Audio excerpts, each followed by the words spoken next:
यार ये क्या करते हैं मौलवी साहब सारा दिन। चलाओ यार पता करते हैं। चलो। ये लो इमाम साहब, संभालो इसे और अपने घर का बिल खुद अदा करो। सदर साहब क्या हो गया है, क्यों एकदम से इतना गुस्सा करने लगे हो? हाँ हाँ इमाम साहब, देखना इस बिल को, 16,000 रुपया आया है। पता नहीं कहाँ कहाँ बिजली इस्तेमाल करते रहते हैं। हमारे से तो बाकी अखराजात नहीं पूरे होते, तो आपके घर का बिल कहाँ से अदा करेंगे हम। देखें सदर साहब, मेरी बात समझने की कोशिश करें। पहले ही मेरी सैलरी 18,000 है और इतना बिल मैं कैसे अदा करूंगा? आपको यकीन ना आए तो मेरे घर में चलकर देख सकते हैं। मेरे कमरे में एक बल्ब एक पंखा चलता है। आजकल वैसे भी बिजली के बिल ज्यादा आ रहे हैं, इसमें मेरा क्या कसूर है? देखें, ज़्यादा बहस को छोड़ें। अगर आप यहाँ रहना चाहते हैं तो आपको ये बिल अदा करना पड़ेगा। चलो सदर साहब, मैं कुछ करता हूँ। बहुत शुक्रिया इमाम साहब, चलो यार। आखिर यार क्या करूँ और इतना बिल कहाँ से अदा करूँ? अच्छा ऐसा करता हूँ, आसब भाई से कुछ उधार पकड़ लेता हूँ।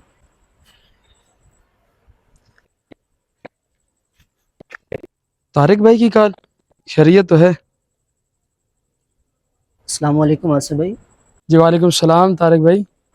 अच्छा यार, आपसे कुछ पैसे उधार चाहिए थे। खैरियत तो है भाई, पहले तो आपने कभी उधार नहीं मांगा।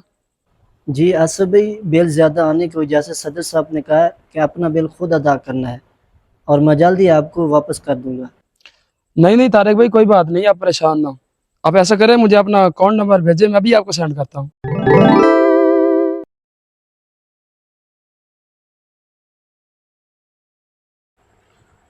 ये लो इमाम साहब, आपकी तनख्वाह और आइंदा के लिए माजरत।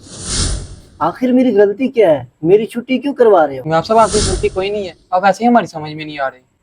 वैसे भी इमाम साहब, आपकी किरात मुझे ठीक नहीं लगती। बस करें, बहुत हो गया। रुके इमाम साहब, मैं इनसे बात करता हूँ। आप इमाम साहब की किरात पर बात कर रहे हैं, अगर मैं आपसे सूरत फातिहा भी सुन लूँ ना, वो भी ठीक मानूं में आपको नहीं आएगी, और आप इमाम साहब की किरात पर बात कर रहे हैं। बस जनाब बस। अल्हम्दुलिल्लाह मुसलमान हूँ।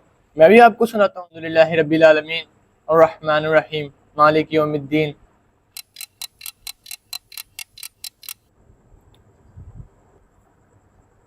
बस जनाब बस, ये आप लोगों की हालत है। आती आपको पूरी सूरत फातिहा नहीं, और आप इमाम साहब की किरात पर बात कर रहे थे। सदर साहब, ये अपनी हालत देखें। और आप आए थे इमाम साहब की छुट्टी कराने के लिए, और वैसे भी कारी साहब यहाँ पर 4 साल से इमामत करवा रहे हैं। आपको अब याद आया कि इमाम साहब की किरात दुरुस्त नहीं है?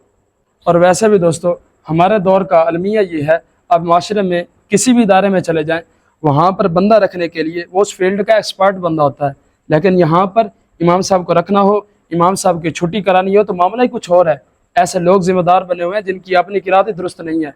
ऐसे लोग जिम्मेदार बने हुए हैं जो दिन के बारे में कुछ भी नहीं जानते, और इमाम साहब पर उंगली उठाने आ जाते हैं। मुझे पता चला कि पिछले माह भी आप लोगों ने इमाम साहब के साथ अच्छा नहीं किया। ज़्यादा बिल आने की वजह से आप लोगों ने इमाम साहब को बिल थमा दिया कि आप अपना बिल अदा करें।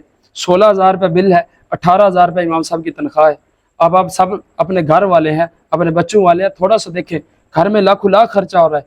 और एक इमाम साहब, कमाल उनका सब्र कि 18,000 रुपये सैलरी, उसमें ही अपना गुजर बसर कर रहे हैं, और फिर आप उन पर ये जुल्म गिराएं और आप उन पर ये पहाड़ गिराएं कि आप अपना बिल भी खुद अदा करें।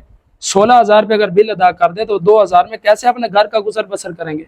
लिहाजा आप अपने इमाम साहिबान के साथ हरगिज़ ऐसा ना करें। ये उलमा है, उलमा की कदर करें। उलमा अम्बिया के वारिसीन हैं। अगर अम्बिया के वारिसीन को खुश नहीं रखोगे, परेशान रखोगे, तो आप भी कभी सुकून नहीं पा सकोगे। जी जी आसफ भाई, आपकी बातें हमें समझ आ गई है। हम अपने उस लहजे की वजह से माजरत खाएं। हम साहब के साथ गलत कर रहे थे, दोबारा से ऐसा कभी भी नहीं होगा। और कर साहब अब हमेशा के लिए इधर ही रहे।